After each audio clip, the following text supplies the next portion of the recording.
Bueno, para el ejercicio 17 dice el símbolo parte entera de x o entero mayor de x, designa el mayor entero menor o igual que x. Así el entero mayor de 2,1 es 2. Y el entero mayor de menos 0,9 es el entero mayor de menos 1 y es menos 1. Y se dibuja la gráfica de las siguientes funciones. Todas ellas son muy interesantes y algunas volverán a aparecer con frecuencia en otros problemas. Entonces, para la primera, la novedad, que es la parte entera de x, como también se la suele llamar, se dice que se define como n si solo si x es mayor o igual que n y menor que n más 1.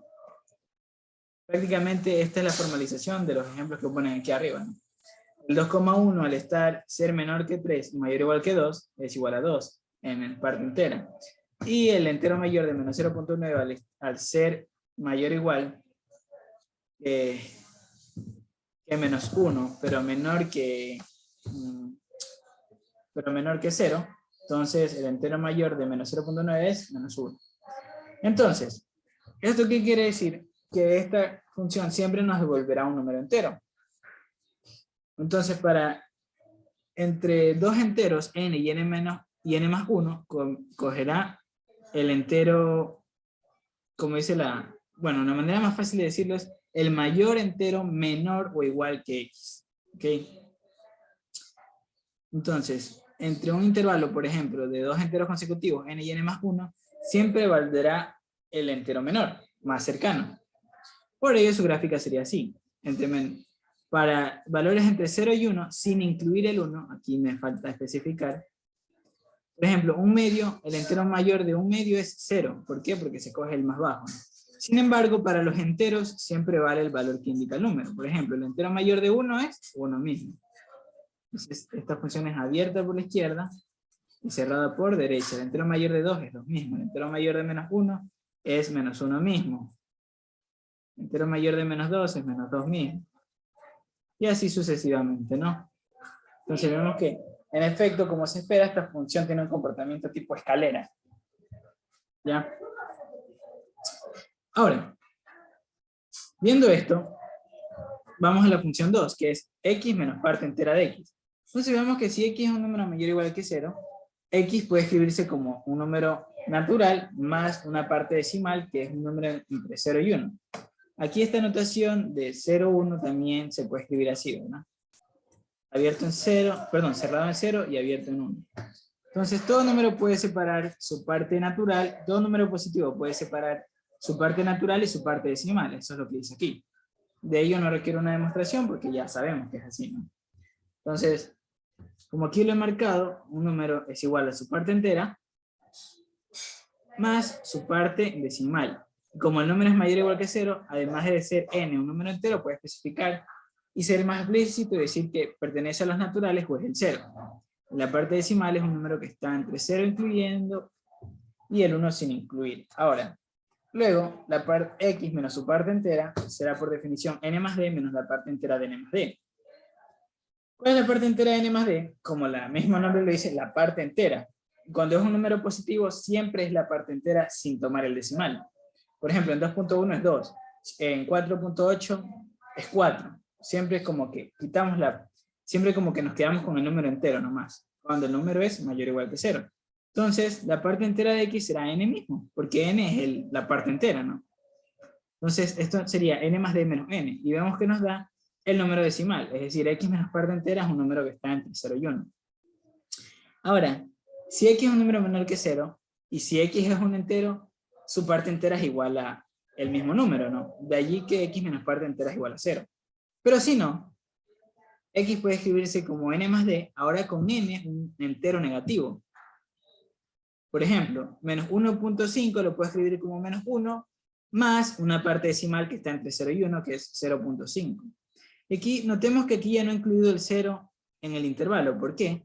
Porque el 0 estaba incluido, o estaba permitido cuando x es un número entero, y aquí ya estoy diciendo que x no es un número entero. Entonces sí o sí va a tener una parte decimal en el intervalo 0, 1 abierto. Entonces, en este caso, la parte entera de x es n.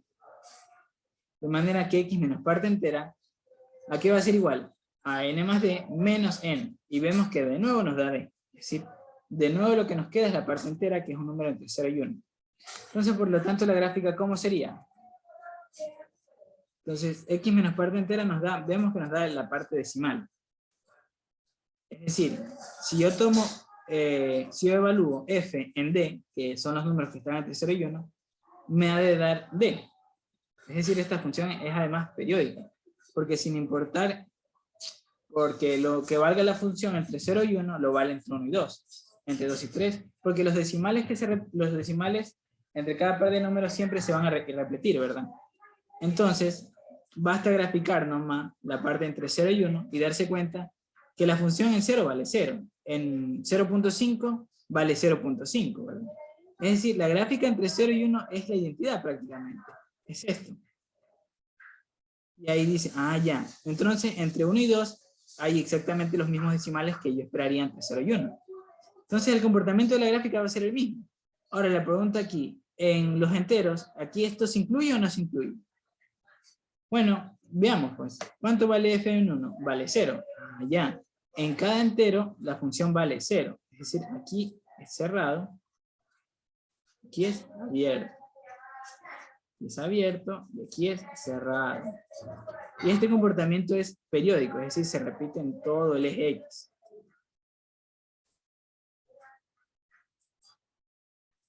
Cerrado por izquierda y abierto por derecha. Y así.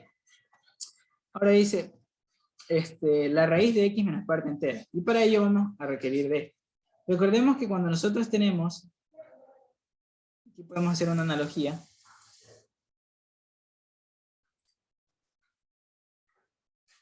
Cuando nosotros tenemos la gráfica de y igual a X, es la función de identidad. Y igual a X, ¿verdad? Pero ¿qué pasa si yo grafico y igual a la raíz de X? Ah, ya, la gráfica de y igual a la raíz de X es algo así, ¿verdad?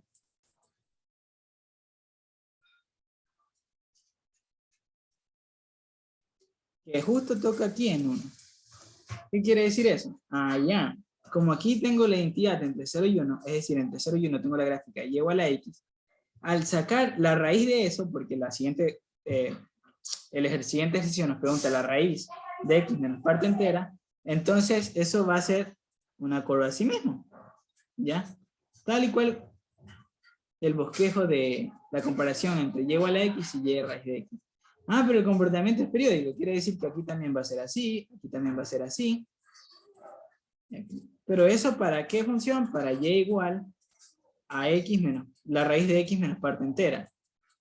¿Ok? Recordemos que la verde es la del ítem 2. Ahora, lo que he trazado como azul es lo que esperaríamos para este ítem 3. Vemos que en efecto es así. Ahí he graficado la X menos parte entera y aquí he graficado lo que esperábamos. Y en efecto se cumple lo que esperábamos, ¿no? Y claro, también ha de cumplirse que en cada entero, aquí valga, sea cerrado por izquierda, y así. Prácticamente el mismo comportamiento vale en los enteros. O sea, el mismo comportamiento que X menos parte entera, ¿no? Y así.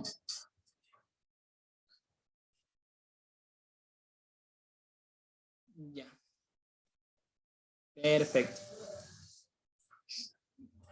Ahora, el ítem 4 dice, f de x igual a parte entera de x más raíz de x menos parte entera. Entonces, esto parece darnos un poco de temor, parece ser un poco más difícil de lo habitual. Pero en realidad lo que tenemos que ver es que parte entera es siempre un número entero. ¿Qué quiere decir esto? Lo voy a marcar. Ya vimos la gráfica de raíz de x menos parte entera, y vemos que todos los tramos están al mismo nivel, ¿verdad? Todos se ubican sobre el eje. Pero ¿qué pasaría si a eso le sumamos parte entera? Nosotros ya sabemos que la parte entera entre 0 y 1 es 0. Así que al evaluar f en el intervalo de 0 a 1, este tramo seguirá estando aquí. Pero ¿qué pasa si yo evalúo f en el intervalo que va de 1 a 2? Ah, ya. Tengo la raíz de x menos parte entera, pero a eso tengo que sumarle la parte entera de lo que hay en el intervalo de 1 a 2. Que es 1, ¿verdad? Entonces, ¿qué quiere decir? Que todos los puntos de esta gráfica se han de trasladar una unidad hacia arriba, tipo escalera. Entonces, esta parte de la gráfica, por ejemplo, ya se elevaría aquí y escalaría de este modo. Ahora, el siguiente tramo ya no está a ese nivel. ¿Por qué? Porque el intervalo que va de 2 a 3 la parte entera correspondiente, parte entera de un número que está entre 2 y 3, sin incluir el 2, perdón, sin incluir el 3, escala 2 unidades, ¿verdad? Por ejemplo, parte entera de 2.5, perdón, parte entera, sí, de 2.5 es 2. Entonces, escalo 2 unidades la raíz de x. Ah, ya, entonces se va a enlazar acá. Y si vemos, todos los tramos se van enlazando y se van escalando simultáneamente. Entonces, bueno, ¿y cuál será el comportamiento en los extremos? Bueno, en los extremos, por ejemplo, ¿cuánto valdría la parte entera de 2? Ah, ya. Parte entera de 2 es 2 más 2 más nada, es decir, 2 más, y aquí sería cerrado. En 2 vale 2, en 1 vale 1, y así. En otras palabras, en este caso la función no deja huecos, o se autocompleta, ¿no? Y para los negativos, la función bajaría así. Y así, y así. Veamos si es que en efecto es así la gráfica. Y se verifica, ¿no? De forma como de nubecita. Entonces ya hemos visto de manera gradual cómo es que las funciones estas se van comportando.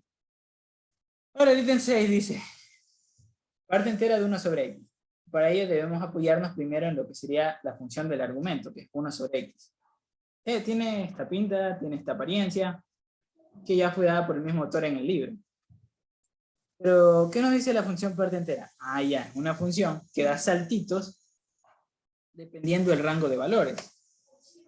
Es decir, a pesar de que 1 sobre x sea una función, una sola línea a la derecha y una sola línea a la izquierda, la parte entera no tiene por qué serlo, sino que son tipo escaloncitos.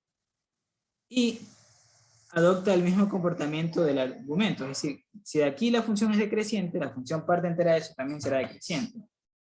Pero la diferencia con parte entera de x es que parte entera de x escala a misma altura, o sea, escala a razón constante los saltos. Aquí no, ¿por qué?